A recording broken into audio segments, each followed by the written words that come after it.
Alhamdulillah.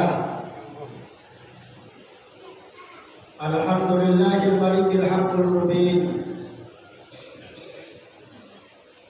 Alladzi arsala ayatihi ibratan lil mu'tabirin.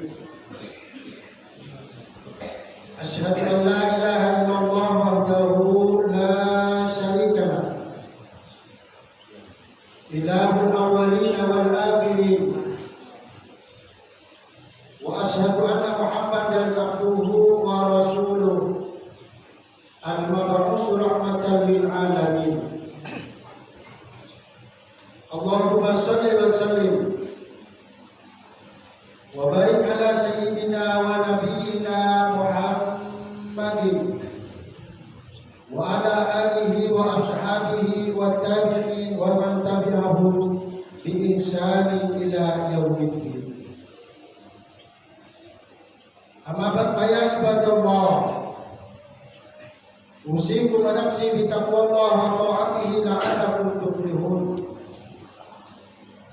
Ittaqullaha haqqa tuqatih wa la tamutunna illa wa antum muslimun. Qala Allah Ta'ala fi kitabihil karim wa huwa asdaqul qailin.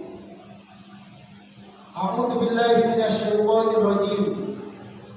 Ya ayyuhalladzina amanu taqullaha wal tanzur nafsum ma qaddamat lighad.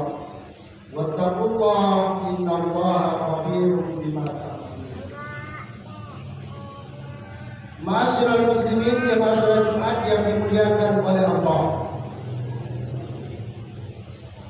Pada saat ini kita hampir berada di penghujung bulan Dzulhijjah.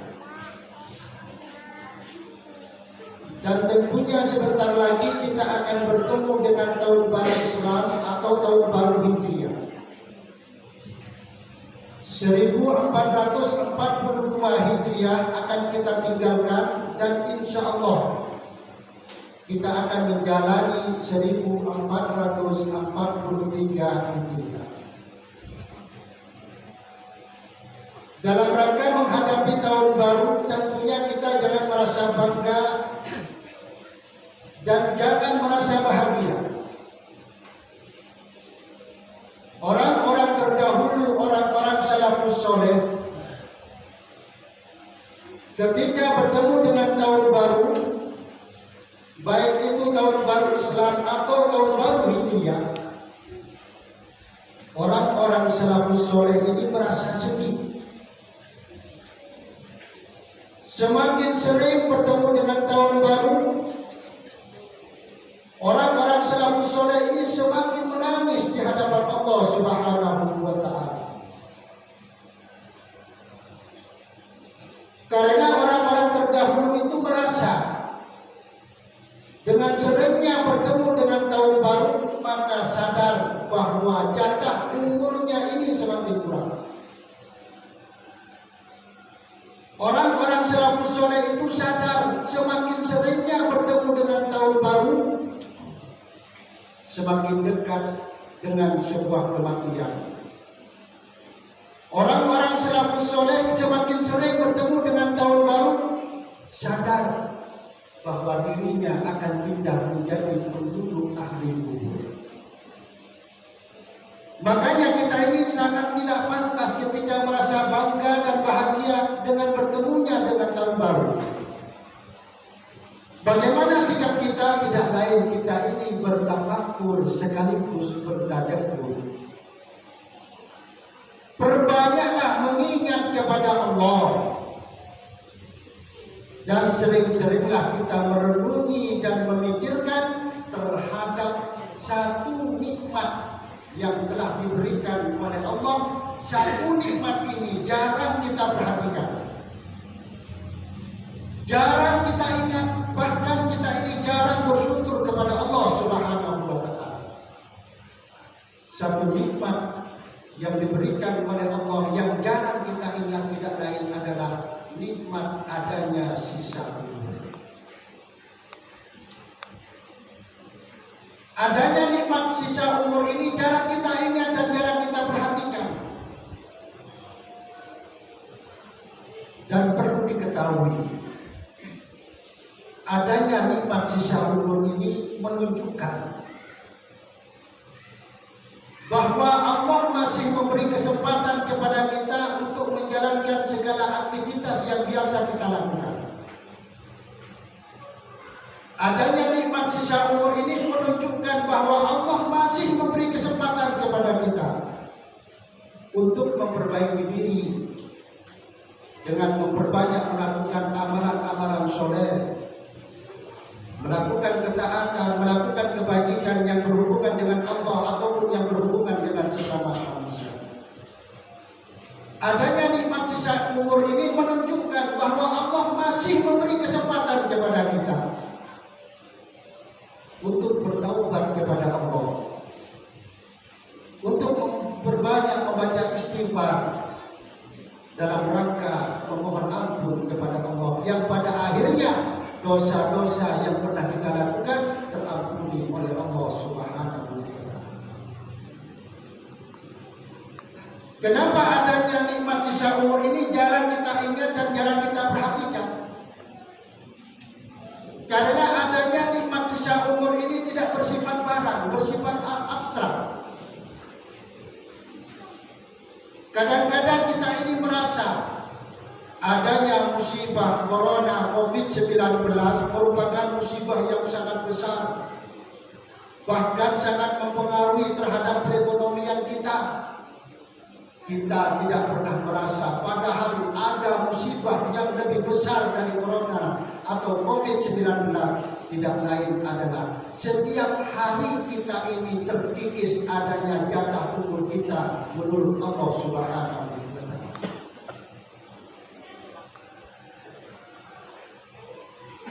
Ma'asyiral muslimin jemaah Jumat yang dimuliakan oleh Allah, dan perlu kita sadari adanya nikmat sisa umur ini sangat menentukan kepada kita. Menentukan kepada kita ketika kita menghadapi sakaratul maut, ketika kita berada di alam kubur, ketika kita berada di hari kiamat, ketika kita menghadap kepada Allah Subhanahu wa Ta'ala.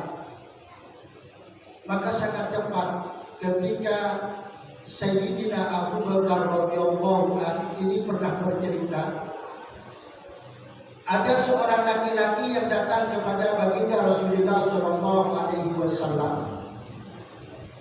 Lalu seorang laki-laki ini bertanya, "Ya Rasulullah, ayyun nasi khair?" Ya Rasulullah, siapakah manusia yang terbaik itu ya Rasulullah? Lalu Nabi menjawab, "Khairun nas man tala umruhu wa hasuna amaluhu." Sebaik-baiknya manusia itu ketika Allah memberikan umur panjang, ia selalu sempat melakukan ketaatan dan amalan-amalan yang soleh yang pada akhirnya mengantarkan dirinya menjadi orang yang selamat. Namun sebaliknya, wasarrun nas, kata Nabi, sejelek-jeleknya manusia, mantona umruhu, ketika orang itu diberi umur panjang oleh Allah, wasa'a amaluhu, amalan atau perbuatan-perbuatannya yang biasanya lakukan lebih mengarah terhadap perbuatan dosa dan maksiat yang pada akhirnya mengantarkan dirinya menjadi orang yang celaka di hadapan Allah Subhanahu wa Ta'ala. Habib Abdullah bin Alwi Al-Haddad dalam sebuah karangan kitabnya Nashihul Hidayah, beliau ini pernah berkata,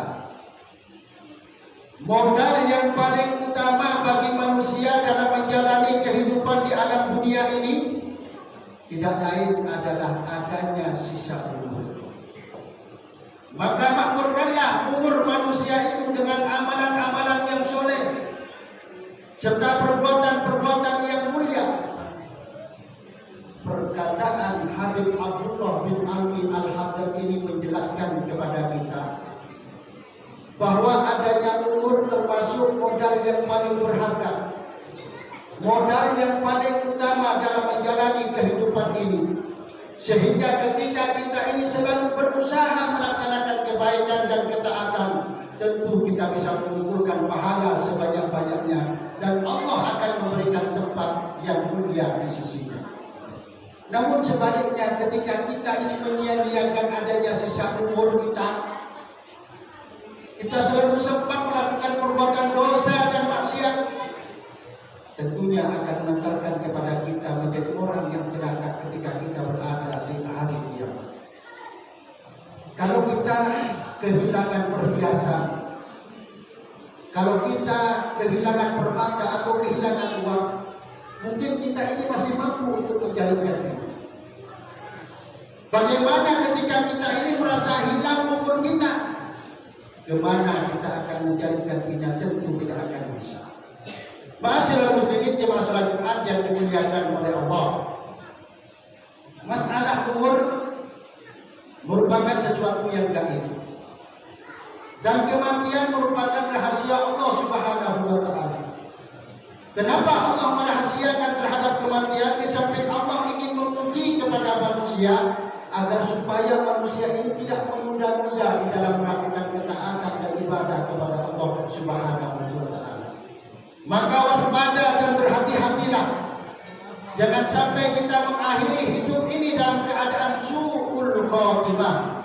Kita berharap kepada Allah Subhanahu wa taala bagaimana di akhir hidup ini kita menjadi orang-orang yang husnul khatimah. Amin Allahumma. Teringat sebuah kisah yang cukup menarik. Dahulu hiduplah seorang ulama yang sangat terkenal kezuhudannya. Bahkan tidak tertandingi kezuhudannya pada masa itu. Ulama ini sering dikunjungi oleh Khalifah Harun al-Rasyid dalam rangka meminta nasihat dari istrinya. Ulama itu tidak lain adalah Syekh Fudel bin Iyad. Suatu ketika Syekh Fudel bin Iyad ini bertemu dengan seorang laki-laki. Lalu Syekh Fudel bin Iyad ini bertanya, "Bapak sekarang ini berumur berapa?" Orang laki-laki ini menjawab, "Saya sekarang ini berumur 60 tahun." Dan memang kebetulan umur umat Nabi Muhammad ini tidak jauh di antara 60 dan 70 tahun. Akmaru ummati ma baina sittin wa sab'in, kata Nabi. Umur umatku ini berkisar di antara 60 dan 70 tahun. Wa aqalluhu man yazudu dan sangat sedikit yang melebihi 60 atau 70 tahun. Setelah dijawab oleh orang laki-laki ini bahwa dirinya berumur 60 tahun, lalu Syekh Fudel bin Iyad ini berkata, "Kalau bapak ini perjalanannya menuju Allah Subhanahu wa taala, berarti perjalanan bapak ini sudah lama. Dan sebentar lagi bapak ini akan sampai di hadapan Allah Subhanahu wa taala."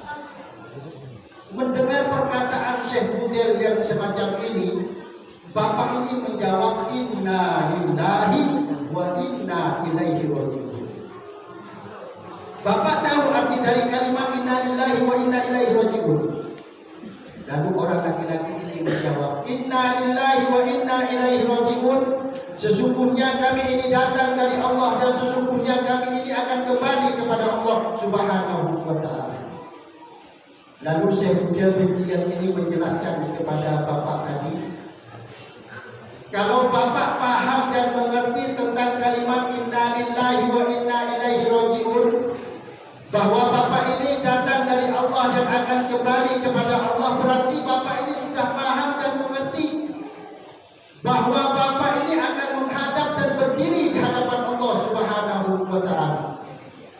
Kalau bapak ini sudah paham dan mengerti bahwa bapak ini akan berdiri di hadapan Allah Subhanahu wa taala, berarti bapak ini paham dan mengerti bahwa bapak ini akan ditanya oleh Allah. Kalau bapak ini paham dan mengerti bahwa bapak ini akan ditanya oleh Allah, berarti bapak ini sudah paham dan mengerti tentang jawaban yang pasti yang akan diberikan kepada Allah Subhanahu wa taala. Mendengar penjelasan dari Syekh Fudel yang semacam ini, bapak ini menangis. "Berilah aku nasihat wahai Syekh Fudel bin Iyad." Lalu Syekh Fudel bin Iyad ini berkata, "Tuhsinu lima ma bagian yu'maru laka ma qada wa ma bagian." Gunakanlah sisa